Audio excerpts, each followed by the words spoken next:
This is just AMZN on Tuesday, February 4th, 2020. We had a bit of a bigger move up, got us into this part of the downtrend channel we just drew. And we did end up pulling back really close to this low, just like, we pushed past it here, we opened up below it here. So didn't quite hit it. Would have been great had we came down a few more bucks and came right into 2013. But that didn't happen. But we did make a really nice Morningstar reversal, pop right back up above 2025.57, and then just went sideways for a very long time, or at least it seemed a very long time. Really went sideways all through here, then finally broke out, retested, and then was gone. Just moved right on up the rest of the day.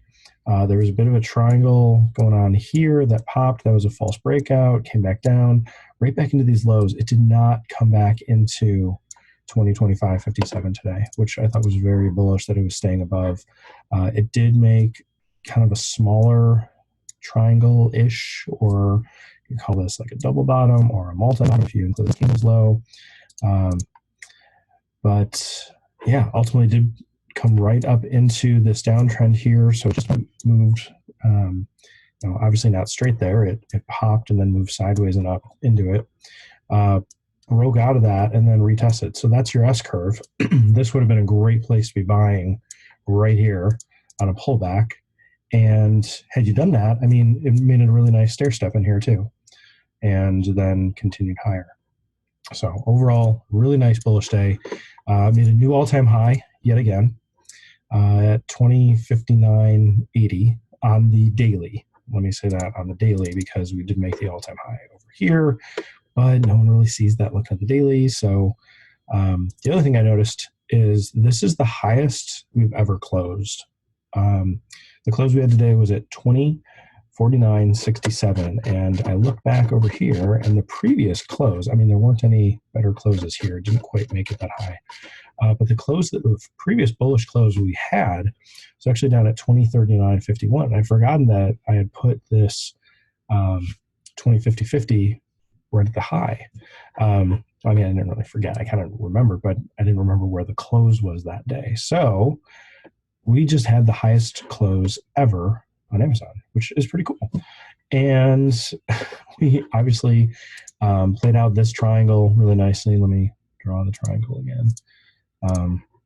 So following basically this part of the downtrend line, and then this part of, that's a horrible line, that part of the low, about 2005 there, right around 2000, that broke out pre-market, retested right into this, and then popped. And so this was kind of a initial retest. I would anticipate a secondary retest to this level or down even a little bit further. And that's going to make some bears think that they're pushing it lower. And then we'll see if that turns into the S curve when we continue on higher. That could happen tomorrow. That could happen into the end of the week. If we have like pre-market time frame like this, and I don't expect all this to play out pre-market, but I'm just saying that look for, during the next open time where it's market's trading, for it to pull back some more, just to roll back down. There's going to be sellers up here. We know that they've already come in this day, and I thought more would actually come in today, and they didn't. So that it popped up a little bit, but again, this could also be a bit of a trap, a bullish trap. There's sellers coming back in. Obviously, somebody bought up here at 2059.80, and people are selling it back down. But people are selling at the all-time high. So they're going to want more bears to come in and push that lower as well, obviously. And we'll really just see if, all the bearishness that came in here, they're all trapped. But there were a lot of bears that were pushing this down. We'll see if some more bears come in and make some more bearish candles up in this area. And one thing we could do is just chop sideways through here until we have some other sort of thing happen. I'd love to see this where we get, a bullish candle and then a big gap up, trapping some bears and just continue. And we didn't really get the continuation down here. But the stage is set for it. There's a lot of bears trapped here. There's more bears trapped up here. We could just keep on going up from this point. Look to get in on pullbacks, whether it's intraday, like on a 5-minute and or on the daily, pulling back further. You know, the next target I would have is up here around like 2090 probably, if we just keep on going up. And if it gets to 2090, it should hit 2100. That could happen this week if it keeps moving up. So anyway, back into the 5-minute. Let's see what we could have done today. We held these lows pretty well. Had a squeeze going on through here, but let's look at this candle, which was, you know, kind of the lowest we got, and some more of the candles after that pulled back a little bit. So this one was at 955 and definitely trapped some bulls that were looking to get in earlier. So that was 955 here.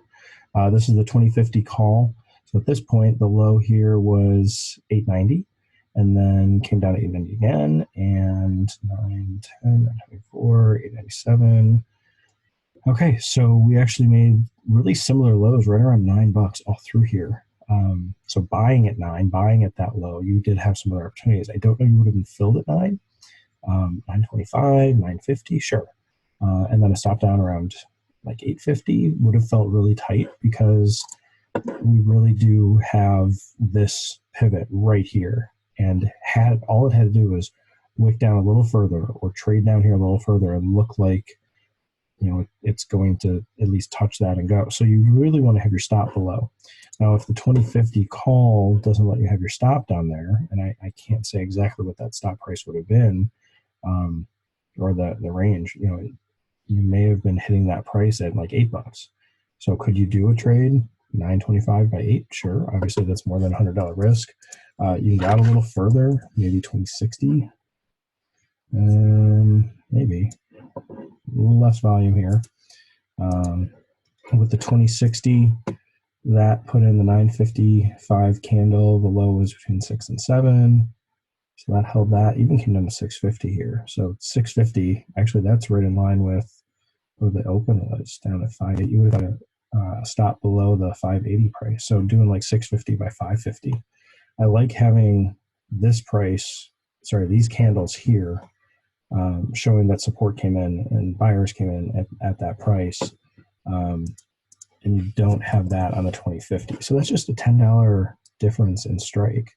And you're getting a little better setup. And obviously, you give up some of the move, but yeah, down here, this was down around 8, a little bit under 8. So really, you'd probably want to set this up with more than $100 risk. But let's say you were able to get in 950 by 850, or let's even say 10. You got in at 10 and your stop's at 9, and I mean, just for round numbers, 10, you know, it ran up pretty quick. 10 to 12 would have been a nice gain.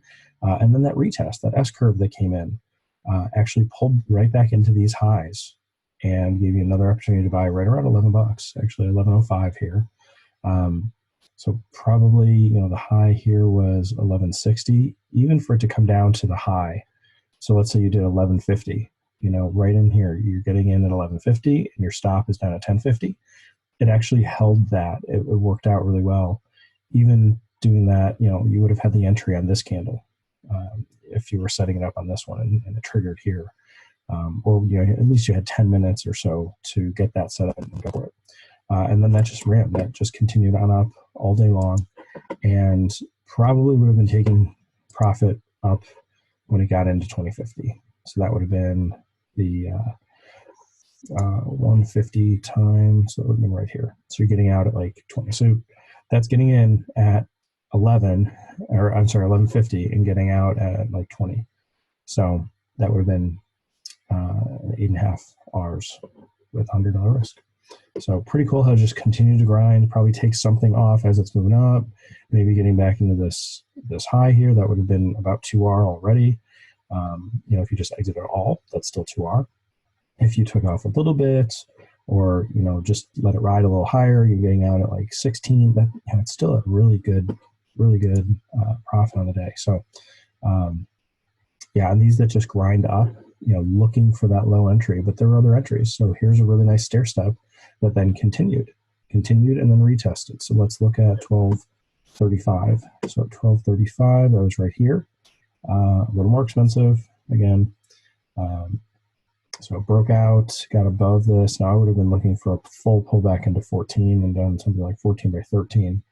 And it didn't come back that far. And that's already more expensive. So let's go a little further out since we're already moving that direction. So that was at 1235. Get rid of this again.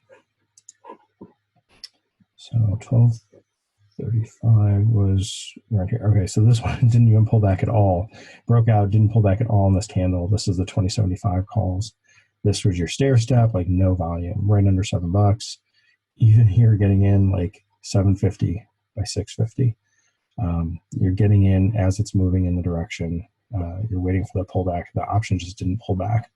It's possible nobody was buying at that price, and this just shows, the volume of 13 contracts being transacted here, buyers and sellers. So maybe if somebody put in a price a little lower at like 725 or 7, maybe it actually would have filled.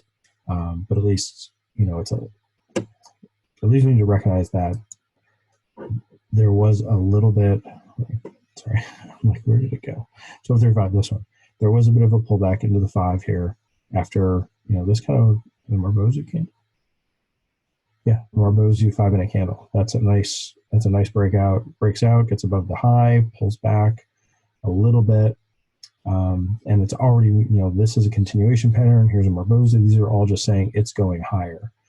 So they're good candles that you want to already be in on. But if you get any sort of pullback on them, then obviously get in, because it should snap right back up in the direction it was going. Another stair step here. Now this one's getting a little bit closer to our 2050 price.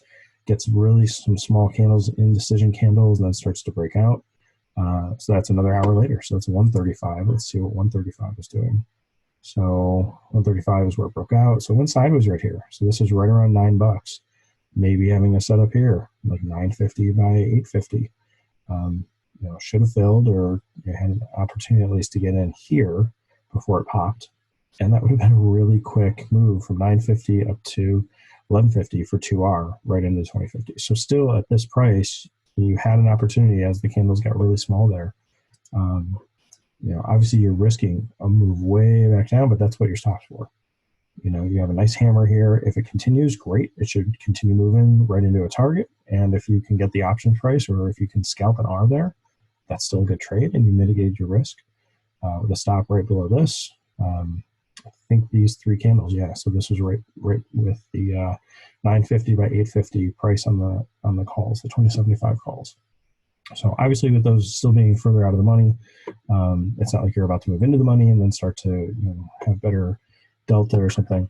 But anyway, still, just looking at the places that you could have been buying, could have been looking at targets, looking at the candles, hammer here, hammerish kind of candle here, Marbozu, stair step. This was another really nice stair step, all of this, that then just broke out above the high, held, this stair step held right at this open on this candle until it pushed up to a new high in the day. You're getting above these, this is a bearish, or at least an inverted hammer, kind of a bearish hammer. We did actually make a slightly higher high here than here. So I'm sure this was trapping some people, some bulls who need to get in here as it's moving up, taking a breakout, and that didn't really work. And then it pulled back further, like the high wave candle right on our downtrend line. That's crazy to have that line up so well here. The very next day after drawing it. So anyway, overall, just a very bullish day. We'll look for some continuation bullish and continue to track with the options. I do really like how this option went so sideways, the 2075. Gave you some opportunities to buy right at $4, or at least have a setup that as it's breaking out, you're getting in, 450 by 350 down here. That would have been 1045. So 1045. Yeah, it was just starting to move up, taking out a couple bearish candles, just grinding up. And then came right back into that price on the day. So right in here, so 1135, that was the price we already looked at, but 1135, it didn't pull back down to 450. It was already still up another $1 already. So that just shows you that, the market makers aren't giving up the premium to have people buy at a better price, even though that's what should be happening with a call as it's moving away from the strike. It should be losing value. Instead, it was still holding more value here than it had just about 45 minutes prior. So that, if you see that happening and you're looking at options to get into, that's a good opportunity to be getting into that option and having more confidence that because the market makers aren't letting the price drop, that they know, or at least they're planning on that getting more expensive because, they don't want to just give up premium for more people to get in. And they'd rather obviously have less people in that trade as it's making money for the trader and not necessarily for them. So anyway, yeah, lots of things moving around, and we'll continue to see how we interact now with our all-time high prices and the 20-50-50 pivot. That's where we're at now. Oh, the one other thing I did want to do is just see if something else lines up with this. So if I duplicate this, duplicate channel, line this up, right on here. There we go. Nice. Would have made a nice target. Doing another one. Kind of crazy. Obviously, we're above the all-time high here. And obviously now we're moving in an upward direction. And I still have these downtrend line, like it's changing channels or something. But this pullback looks, obviously the triangle we talked about, but this looks like a shoulder and a double top. And now we're up here at kind of a neckline that we could come back down for like another shoulder. We come back into 2025-57. And then, that's our S curve, and then we continue higher. That'd be an interesting pattern to have up here. It's, kind of like a combination of retracements. But I just thought I'd draw that out for fun. I don't know if that's going to do anything for us to follow along with. But if we do have any sort of pullback, look for it to hold this level and cross through this price or come down to that price or something as our S curve. And if we stay bullish, that'll, or even down to the 2013 price, that'll be our secondary retest of this triangle breakout. If we can't hold that, look for some more of a pullback back into this range, and we'll see if we can clean this up some to see if we have some lines or some angles that fit better as it moves its way down. So that we'll just have to wait and see. So hope this helps. This is Justin AMZN. Thanks.